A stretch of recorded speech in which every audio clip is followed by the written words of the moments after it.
Yes, Uttarakhand से मुंबई तक, top FM से लेके सबके कानों तक, और अभी आरजे विराज के थ्रू सबके दिलों तक, one and only Jubin Nautiyal. जोरदार तालियां हो जाए, जोरदार तालियां हो जाए। सर, सबसे पहली बात, सुबह से आप लोग घूम रहे हैं अभी गुजरात के अंदर, आपका कॉन्सर्ट भी आ रहा है, गाना भी आ रहा है। सबसे पहले ये सवाल कि गुजरात कैसा लग रहा है आपको?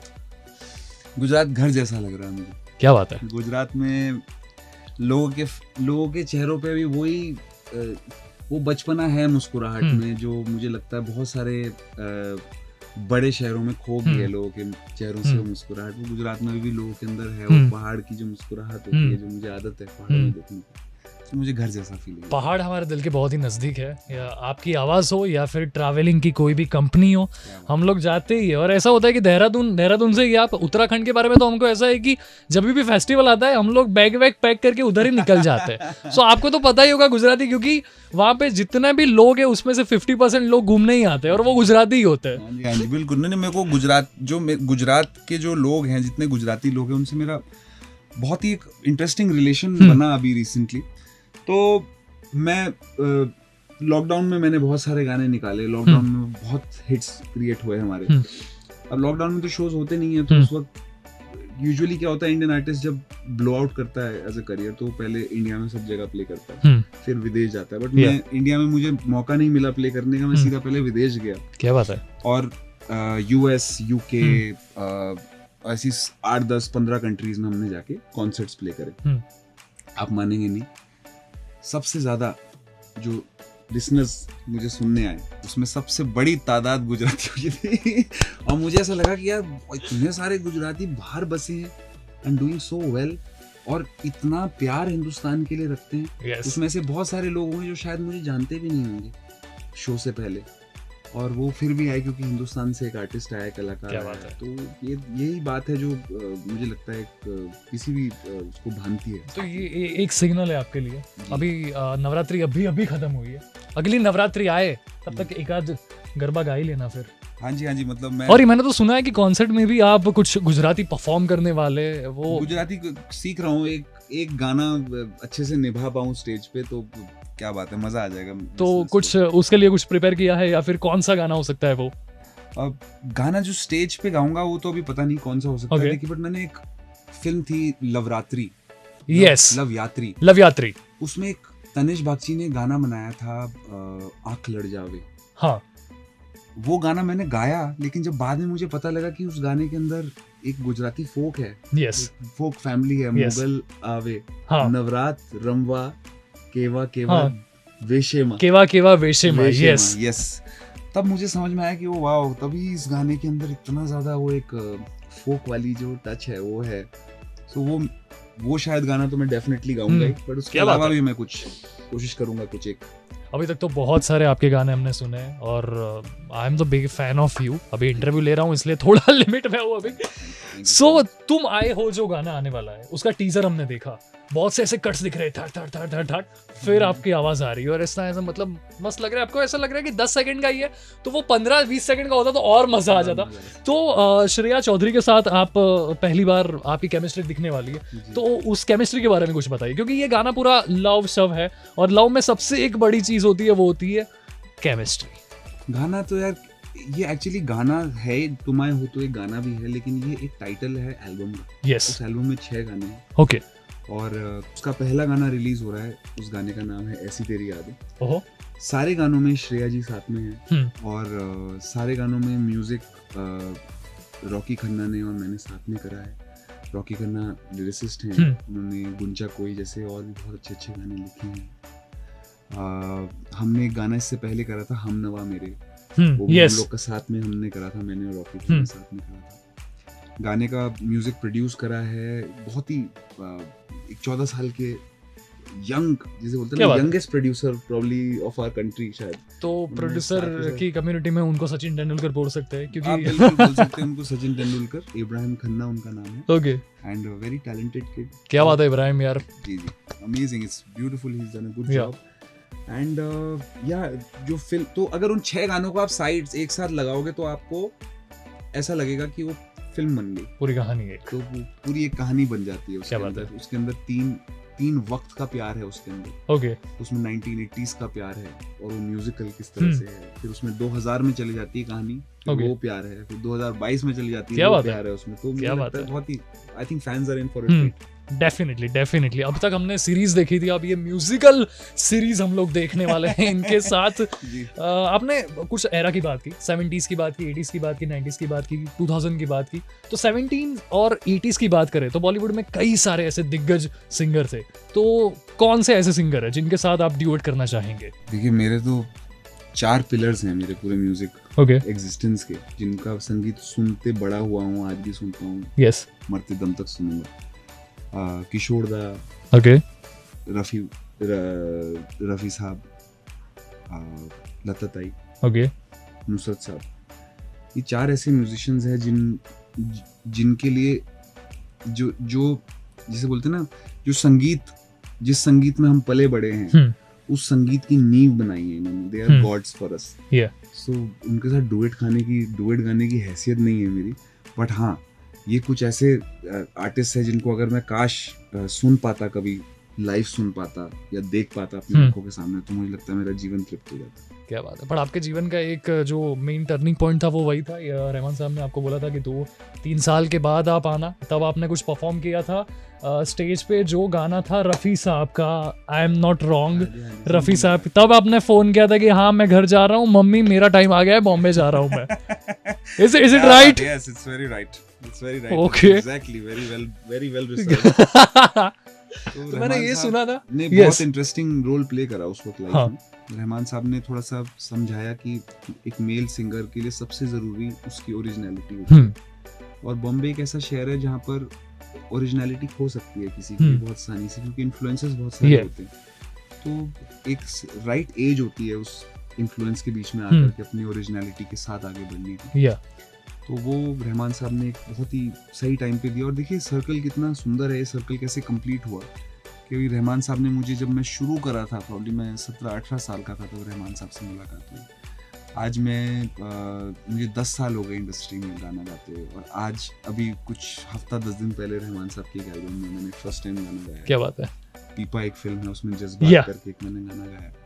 सो यू नो मैंने ऐसे बहुत बड़े बड़े गाने भी गाए हैं, बहुत बड़े प्रमोटेड गाने, बड़े बड़े लेबल्स के साथ, बड़े बड़े हीरो के साथ, हर चीज। बट विद रहमान साहब वो एक कुछ अलग बात है, जैसे बोलते हैं ना, एक सर्कल कंप्लीट हुआ बचपन से लेकर के अभी तक, वहां पर to be called by the person who give such a important advice to you at some point of time, and calling you on merit is something that I feel that was a big achievement for me, and I'm so proud about it. ये आपने कुछ शायद जो teaser देखा उसमें ऐसा दिख रहा है कि कुछ रिलेशनशिप दिखाया गया है 2 लोगों का, ठीक है, जो लवशिप है।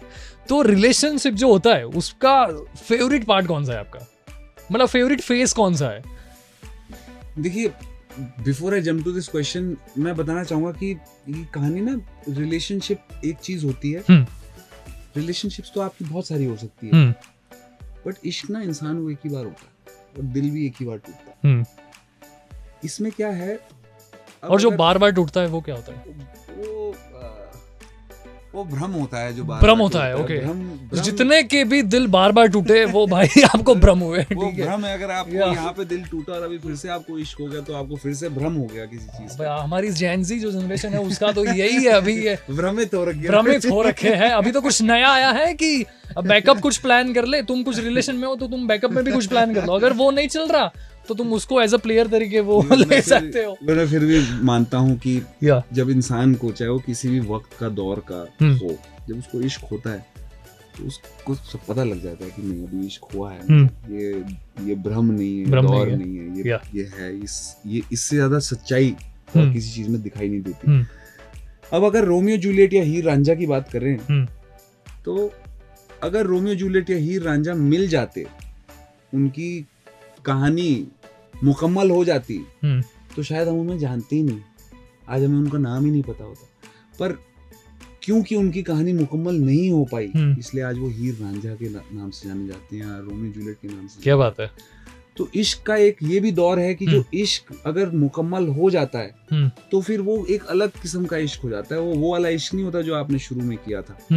लेकिन अगर इश्क मुकम्मल नहीं हो पाता, तो फिर आपके मरते दम तक रहता है वो आपके साथ। आपको हो सकता है कि आपने उसके बाद आपकी अपनी पूरी परिवार है, शादी है, फैमिली है, बच्चे हैं, अभी आपके बच्चे क्या आपके पोते भी हैं, लेकिन फिर भी आपको किसी भी एज पे किसी भी उम्र में उस एक इंसान की जरूर याद आएगी जिसके साथ इश्क मुकम्मल नहीं हो पाया। तो तुम आए हो तो जो कहानी है ये उस इश्क के बारे में जो मुकम्मल नहीं हो पा रहा दो लोगों के बीच में, अलग अलग टाइमलाइन में नहीं हो पा रहा मुकम्मल, इसलिए उसमें इंटेंसिटी इतनी ज्यादा है, डेप्थ इतनी ज्यादा है उसमें, इसलिए प्यार इतना ज्यादा है।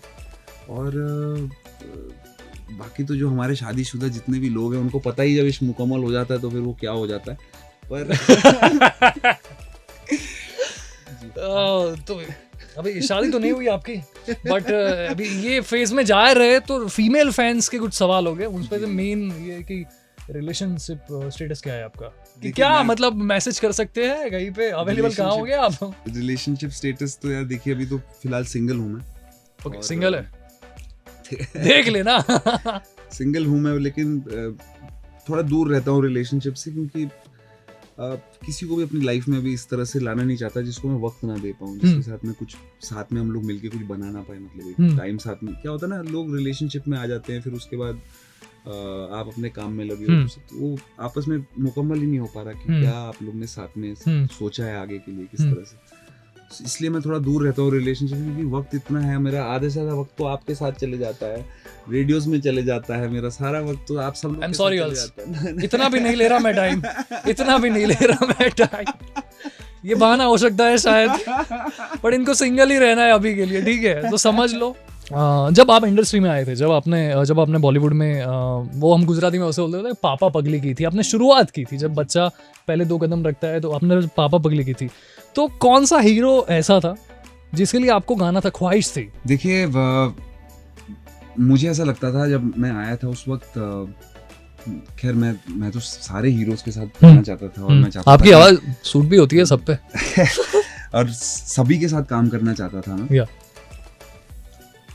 और एक लिस्ट थी, वो लिस्ट में नाम कटते गए और सबके साथ मुझे काम करने का मौका मिला। सेम लिस्ट मेरी म्यूजिक डायरेक्टर्स की भी थी, उसमें भी सबके नाम कटते गए, सबने मुझे बुलाया, सबके साथ मेरे गाने रिलीज हो। पर एक जो इंसान है जिसके साथ मुझे बार बार मन करता है कि इनके लिए जरूर गाना है, वो है सिद्धार्थ मल्होत्रा। उसका रीजन है, मुझे लगता है मेरी वॉइस सबसे ज्यादा सूट उनको करती है। ओके। और उसके पीछे रीजन है कि मेरी वॉइस में एक हीरो है, लेकिन उस हीरो की वल्नरेबिलिटीज है। यूजुअली एक हीरो होता है बिल्कुल किशोर दा की आवाज, एक हीरो की आवाज में। वल्नरेबिलिटी रफी साहब की आप देखो तो वो हीरो की आवाज है, लेकिन उसमें एक वल्नरेबिलिटी एक थोड़ी सॉफ्टनेस है। और जब हीरो कितना ही बड़ा हो, जब उसको इश्क होता है तो फिर उसके अंदर एक वल्नरेबिलिटी निकल के बाहर आती है। और सिद्धार्थ मल्होत्रा जो है is the perfect face and person for carrying that vulnerability, because he is a superstar, he does action films also, but at the same time जब उनको इश्क होता है तो कैसे बेबी जैसी शक्ल हो जाती है। क्या बात है। तो that's a very special. Kiara के साथ उनकी जब शादी हुई थी तब उन्होंने बोला था कि जो भी एक गाना गा देना मेरे लिए कुछ, आप पीछे से गा ले, कुछ भी कर ले, मेरे को इम्प्रेस करना है। मुझे ऐसा लगता है कि उन दोनों की प्रेम कथा में राता लंबिया का काफी वो तो है ही, सबने देखा है, पूरे देश ने देखा है ये तो मुझे लगता है, इसलिए मुझे बहुत पर्सनल फील होता है दोनों के लिए, मेरे लिए बहुत, मैं बहुत ज्यादा ब्लेसिंग्स फील करता हूँ दोनों के लिए। और 2 लाइंस वो गाने की इस वक्त हो जाए तो सबको मजा आ जाए। काटूं कैसे राता ओ सावरे, जिया नहीं जाता सुन बावरे, के राता लंबे यार कटे तेरे संगे यार, के राता लंबे यार कटे तेरे संगे यार। क्या बात है भाई, क्या बात है भाई। मैंने टिकट्स भी नहीं ली, मैंने इधर ही सुन लिया, मेरी टिकट इधर ही वसूल हो गई है। ओके, तो आगे हम बढ़ते हैं। तो लास्ट पार्ट है, एक गेम पार्ट है, जो गेम सबको मजा आती है, बड़े होते हैं छोटे होते हैं, सबको गेम खेलने में बहुत ही मजा आता है। तो वर्ड गेम है, मैं आपको कुछ वर्ड्स दूंगा, उसके ऊपर आपको जो भी लाइन, जो भी गाने की लाइन आपको याद आती है वो आपको गा लेने की। पहला वर्ड है लव। दिल का ये क्या राज है, जाने क्या कर गए,